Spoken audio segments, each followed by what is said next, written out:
जुमला नहीं जवाब दो, 10 साल का हिसाब दो। मोदी जी के पास हिसाब नहीं है, इसलिए इधर उधर की बात कर रहे हैं। लोग इधर उधर की बात में उलझने वाले नहीं हैं। नमस्कार, देशवार न्यूज देख रहे हैं आप। मैं काजल आपके साथ। देखिए, 7th फेज का मतदान होने वाला है, जिसको लेकर पक्ष और विपक्ष एक दूसरे पर हमलावर होते हुए नजर आ रही है। वहीं पर सीपीआई एमएल लीडर दीपांकर ने क्या कुछ कहा है, पहले एक बार आप नजर डालिए।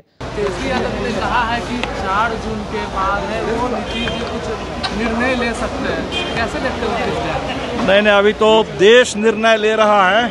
आखिरी चरण का चुनाव है और बिहार की 8 सीटें, उत्तर प्रदेश की 13 सीटें। मुझे तो बिल्कुल भरोसा है, जो शुरुआती बढ़त इंडिया गठबंधन को मिल चुकी है, अब वो एक निर्णायक बहुमत में तब्दील हो जाएगी और 4 जून से देश में एक नए राजनीतिक अध्याय की शुरुआत होगी।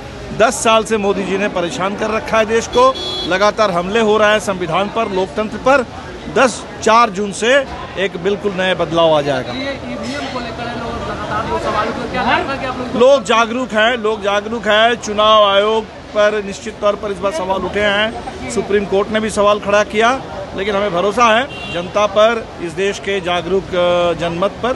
और निश्चित तौर पर सारे काउंटिंग एजेंट, जैसे कपिल सिब्बल साहब ने कहा कि मुस्तैद रहेंगे पूरे काउंटिंग के दौर में, और ठीक बिल्कुल परिणाम निकलेगा। यादव का कहना है कि 4 जून के बाद नीतीश कुमार बड़ा फैसला लेंगे। क्या नीतीश कुमार फिर से आप लोगों के साथ आएंगे? ये तो नीतीश जी से पूछिए, लेकिन हमें लगता है कि देश ने एक फैसला ले लिया है। देश ने जब फैसला ले लिया है और नीतीश जी बिहार के मुख्यमंत्री हैं, तो देश के फैसले के साथ नीतीश जी को भी रहना चाहिए। 1 जून को अलायंस की बैठक होगी, हम जाएंगे दिल्ली में, और हम सब लोग बैठ करके, हमें लगता है इस पूरे चुनाव के बाद आगे की रणनीति। लेकिन ममता बनर्जी तो कहा है कि नहीं, वो तो नेचुरल है, क्योंकि 1 तारीख को कलकत्ता में चुनाव है। कलकत्ता में भी इस समय बहुत सारी सीटों पर चुनाव है, और इसलिए बिल्कुल ममता बनर्जी के लिए आना संभव नहीं है। कोई बात नहीं है, इतना सामूहिक नेतृत्व है।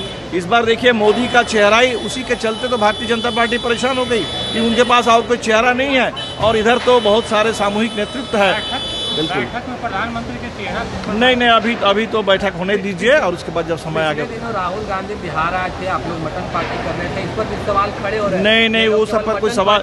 देखिए, इस बार के चुनाव में देश ने कह दिया कि इधर उधर की बातों पर हम जाने वाले नहीं हैं। जनता का एक ही बात थी इस बार कि जुमला नहीं जवाब दो, 10 साल का हिसाब दो। मोदी जी के पास हिसाब नहीं है, इसलिए इधर उधर की बात कर रहे हैं। लोग इधर उधर की बात में उलझने वाले नहीं हैं। नमस्कार। तो सुना आपने, उनका साफ तौर पे ये कहना है कि देखिए, लास्ट फेज का चुनाव होने वाला है, जिसमें बिहार में 8 सीटों पर और यूपी में 13 सीटों पर हो रहा है। तो कहीं ना कहीं लोग अब जान गए, जनता बिल्कुल जागरूक है कि उनको क्या कुछ करना है, और जनता फैसला ले रही है, तो जनता को पता है कि उनको क्या कुछ चाहिए। वहीं पे ईवीएम पे बोला गया है कि ईवीएम के बारे में उन्होंने ये भी बोला है कि सुप्रीम कोर्ट जांच का विषय की थी, लेकिन अब बिहार की जनता और देश की जनता जानती है कि क्या कुछ हो रहा है, तो इसमें कोई गड़बड़ी की बात सामने नहीं आएगी। वहीं पर 4 जून के नीतीश कुमार का बड़ा फैसला लेने पर दीपांकर ने कहा, देश ने बड़ा फैसला ले लिया और नीतीश जी बिहार के मुख्यमंत्री हैं। देश के फैसले के साथ नीतीश जी को भी रहना पड़ेगा।